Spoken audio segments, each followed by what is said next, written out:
ये दिखाने का प्रयास करूँगा, यदि रेता यहाँ पे चोरी हुआ है तो कौन किया है। पुलिस प्रशासन को संज्ञान में लेकर के इस बात को एफआईआर दर्ज करनी चाहिए, नामजद एफआईआर दर्ज करनी चाहिए। यदि ज़रूरत पड़ेगी तो हम भी उनका साथ देंगे, हम भी एफआईआर में उनका साथ देंगे और चोरों को पकड़वाने का उनका साथ देंगे। देखिएगा, ये रेता यहाँ पे चोरी हुआ है, इस तरह से न जाने कितनी खदानें बना के रखी है। वो दूर दराज देखिएगा, दिखाने का प्रयास करूँगा यहाँ पे, ये दूर दराज वहाँ पे ये वहाँ पे वहाँ पे ये देखिए, इस तरह से ये खदानें बना के रखा है। यदि यहाँ पे रेता चोरी होता है तो इसकी जिम्मेदारी किसी न किसी को तो लेनी होगी। यदि जिम्मेदारी नहीं लेता कोई तो उनके वो ऊपर भी अच्छा लगता है, क्योंकि अधिकार उनको मिला है, पावर उनको मिला है, इस चीज़ के संरक्षण का पावर उनको मिला है। तो यदि वो इस चीज़ को संज्ञान में नहीं लेते तो उनके वो भी संदेह के घेरे में आते हैं कि उनकी भी मिली भगत इसमें है। नहीं तो उनको कार्यवाही करनी चाहिए, क्योंकि यहाँ पे एक पत्रकार मनीष द्विवेदी करके हैं, वो कंटिन्यू यहाँ पे संज्ञान लेते रहते हैं, इसके बारे में डालते रहते हैं, पर आज तक यहाँ पुलिस प्रशासन के द्वारा कोई कार्यवाही की नहीं जा रही है। वहाँ पे देखिएगा, ये देखिएगा कितनी रेता चोरी हुई है। यदि आप पकड़ नहीं पा रहे हो तो जो चोरी हुई है कम से कम उसका तो एफआईआर आप नामजद नहीं डाल सकते, तो जो चोरी हुआ है उसके खिलाफ तो डाल सकते हैं, अनजान व्यक्ति के खिलाफ तो डाल सकते हैं, पर आपको एफआईआर करनी चाहिए पुलिस प्रशासन को। इसमें कलेक्टर सर को भी संज्ञान लेना चाहिए। आज ग्राउंड जीरो पे हम मनीष भाई को लेके आए हैं। जैसा कि आपको हमने पिछले टाइम ही बताया है कि मनीष द्विवेदी जी इस खबर को लेके काफ़ी सक्रिय रहे हैं, संज्ञान लेते रहे हैं। वो रोज़ 2 रोज़ तीसरे दिन या हफ्ते में एक बार इस खबर को ज़रूर सक्रियता के साथ लेते थे। तो चलिए हम उन्हीं से बात करते हैं कि वो इस खबर को किस नज़र से देखते हैं। अभी ये जो बालू का अवैध उत्खनन है तो अभी रुका है कि नहीं रुका है, उन्हीं से हम डायरेक्ट पूछते हैं कि अभी यहाँ का तत्कालिक क्या हाल है। मैं इस रेत उत्खनन के मामले में मैं लगातार प्रयास कर रहा हूँ रोकने के लिए। पहले तो मैंने क्षेत्रीय जो हमारे एसपी महोदय आए हैं, मैं उनको धन्यवाद दूंगा कि मेरे मामले को संज्ञान में लेते हैं। और इसके पहले प्रशासन के सह से चल रहा था ये खुल्ला जी। यहाँ पर कम से कम 1000 टाली का चोरी हुआ है। इसी तरह की यहाँ पर खामड़ा में और चिमसी तितली के किनारे 4 खदानें हैं और चारों खदानों से कम 500 ट्रैक्टर उधर भी और 200 ट्रैक्टर उधर भी, यहाँ पर 1000 टाली से अधिक की चोरी हुई है। प्रशासन की मिली भगत थी इसके पहले।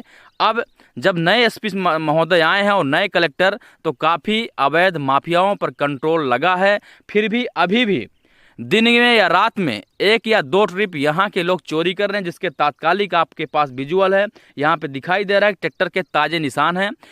इतना कड़ा एक्शन लेने के बाद भी एसपी रविंद्र वर्मा के और चुरहट एसडीओपी विवेक गौतम के निर्देशन के अनुसार भी अभी भी माफियाओं के द्वारा एक टाली का चोरी किया जा रहा है और कई सारे अवैध कामों का संरक्षण मिल रहा है। मैं ये कहूँगा जिस तरह से यहाँ पे ये खदान बना हुआ है, ये खदान अवैध है, कोई लीगल खदान तो है नहीं, और साक्ष्य मौजूद है। यहाँ पे देखिएगा ये चोरी किया गया है, साक्ष्य मौजूद है, तो यहाँ पे एफआईआर करना चाहिए साक्ष्य को लेके कि नहीं करना चाहिए। यहाँ पर इस प्रशासन में, भाजपा की सरकार में कर्मचारियों के ऊपर हमला हो जाता है, पत्रकारों के ऊपर हमला हो जाता है, पर यहाँ का प्रशासन साथ नहीं देता। यहाँ इस उत्खनन मामले में रात को जंगल विभाग की टीम आई थी और उसके आंख में बालू झोंकने का काम किया, मारपीट हुई, गाली गलौच हुआ, मुकदमा भी दर्ज हुआ, पर आज दिनांक तक कोई कार्रवाई नहीं हुई। इसलिए रात के अंधेरे में यहाँ ना पत्रकार आने की क्षमता रखता, ना प्रशासनिक अधिकारी आते। ये हालात है यहाँ। कहने का मतलब कि भ्रष्टाचारियों का इतना हौसला बुलंद है कि वो किसी की भी शासन प्रशासन भी उनके सामने नतमस्तक है, या कहें कि शासन प्रशासन की भी मिली भगत है, उनको भी चढ़ोतरी जाता होगा। ये क्या कहेंगे इस मामले में? इसके पहले पैसा ऊपर तक जाता था चोरी का, जब से किसी एक शासकीय कर्मचारी ने बताया है कि किसी भी अवैध उत्खनन का, किसी भी दारू माफिया का या बालू माफिया का पैसा जब तक ऊपर से इशारा नहीं होता तो नीचे जो थाने में बैठे होते हैं एसडीएम, कोई भी अधिकारी की हिम्मत नहीं पड़ती कि किसी भी थाने में एक पत्ता हिल जाए, एक टाली बालू हिल जाए। ये सख्त है, ये सच है। अभी मुख्यमंत्री जी का भांफड़ आप किसी भी मंच पे देखेंगे तो अपनी बाहें ऊपर कर के बोलते रहते हैं कि हम माफियाओं को ज़मीनी दोस्त कर देंगे, ज़मीन में गाड़ देंगे। फिर भी उनका हौसला इतना बुलंद रहता है। तो क्या कहेंगे कि या तो मुख्यमंत्री जी की सुनते नहीं हैं, या वहाँ तक भी ये बात जाती है पर वो भी नतमस्तक हैं इस चीज़ को लेके, या भी उनकी भी जिम्मेदारी है। मैं डायरेक्ट ये सवाल करता हूँ। एक अकेला मुख्यमंत्री मध्य प्रदेश का क्या कर सकता है? जब तक प्रशासनिक अधिकारी कड़े एक्शन नहीं लेंगे, उनके नियमों को ताक पर रखकर काम करेंगे, तब तक हालात यही पैदा होंगे। एक अकेला मुख्यमंत्री मध्य प्रदेश में बैठकर क्या कर सकता है? जब जिले के कलेक्टर और तहसील के एसडीएम और थाना प्रभारी जब तक ये कड़ा एक्शन नहीं लेंगे माफियाओं के खिलाफ, अवैध धंधों के खिलाफ, तब तक जमीन में कुछ होने वाला नहीं। माफियाओं का हौसला दिन प्रतिदिन बढ़ता जा रहा है। इस तरह से यदि कहें तो मतलब कि नीचे के कर्मचारी मुख्यमंत्री की भी नहीं सुनते। कहीं न कहीं साफ झलकता है कि ज़मीनी हकीकत कुछ और बयां करती है और मंचों से भाषण होता है। सबका साथ, सबका विकास सिर्फ कैमरा और पत्रकारों के वीडियो तक सीमित होता है। ज़मीन में कुछ देख नहीं। अभी बहुत सारी योजनाएं चल रही हैं मगर ज़मीनी हकीकत कुछ और है। चलिए हम इसी के बारे में बात करेंगे, फिर दूसरे मुद्दे पे दूसरी जगह बात करेंगे। वहाँ पे ये रोड भी खन दी गई थी, रोड भी पुलिस प्रशासन के द्वारा खनी गई थी, फिर उसको भी पाट दिया गया है। तो किसके कहने पे, किसके फह पे ये काम हुआ है? जंगल विभाग ने, मैंने उस जंगल विभाग के कर्मचारियों से बात किया, यहाँ पर आए थे अभ्यारण्य के, बोले मेरी जो गली थी वो पटवा दिया गया प्रशासन के द्वारा। अब ये समझ में नहीं आता कि चोरों का संरक्षण देने के लिए या अवैध कामों को धंधों के लिए। तो उस बोला जब तक उसने गाड़ी पटवाई है तो मैं फिर से खनवाने का मेरा कोई औपचारिक उपचार नहीं है, मैं नहीं करवा सकता। अब देखते हैं क्या होता है। मैं ये कहना चाहूँगा कि वो आम रास्ता तो है नहीं, क्योंकि उधर से यहाँ तक किसी का घर आना जाना तो है नहीं। तो ये उत्खनन के लिए ये रोड बनाया गया है और उसको भी पाट दिया गया है।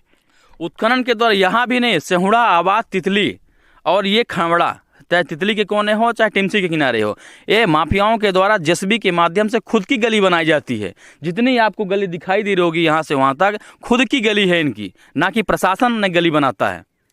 साफ साफ माफियाओं के द्वारा बनाई शासन प्रशासन से अभी इस समय में क्या मांग रखेंगे? शासन प्रशासन से यही अवैध है कि आपके अवैध संरक्षणों पर अंकुश तो लगा है मगर पूर्ण रूपेण रेत चोरी में अंकुश नहीं लग पाया है। तो सीधी के नए एसपी महोदय से तात्कालिक कड़ा एक्शन लेने की जरूरत है ताकि माफियाओं के ऊपर ठोस में ठोस कार्रवाई हो सके, ताकि उनकी हिम्मत ना पड़ सके कि सोन नदी के अभ्यारण्य के क्षेत्र में अवैध उत्खनन का काला कारोबार जारी रहे। धन्यवाद मनीष भाई, आपने बहुत अच्छी जानकारी दी। शासन प्रशासन को इसको संज्ञान में लेना चाहिए। धन्यवाद। देखिए यहाँ कहना है कि रेत चोरी रुक गई है, पर यहाँ दिखाने का प्रयास करेंगे। ये ट्रैक्टर का अभी लीक बना हुआ है, ताज़ा ताज़ा अभी फार्म को ही निकाला गया है। यहाँ ट्रैक्टर का लीक दिखाने का हम आपको प्रयास करेंगे। ये देखिए, ये देखिए,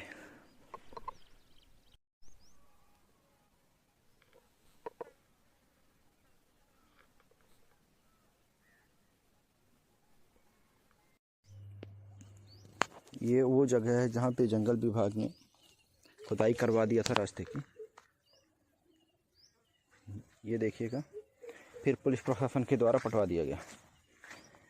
यहाँ से रास्ता को अवरुद्ध कर दिया गया था, यहाँ से निकालते थे, अवरुद्ध कर दिया गया। फिर भी शासन प्रशासन से देखिएगा, यहाँ इधर घर नहीं, तो किसकी सह से ये पटवा दिया गया, ये समझ पे परे है। नमस्कार दोस्तों, दबंग भोपाल न्यूज़ सीधे से सीधी बात में मैं आज यहाँ आया हूँ खड़बड़ा घाट पे। मैं दिखाने की कोशिश करूँगा कि किस तरह से यहाँ अवैध रेत का उत्खनन हुआ है। यहाँ पे अवैध रेत को ले जाया गया है। पुलिस प्रशासन, जंगल विभाग अनजान है इन सारी कृत्यों से, या ये कहें कि जानते भी हुए भी अपनी आँखों को मूंद के रखा हुआ है। इन पे कोई कार्यवाही नहीं होती। मैं दिखाने का प्रयास करूँगा यहाँ।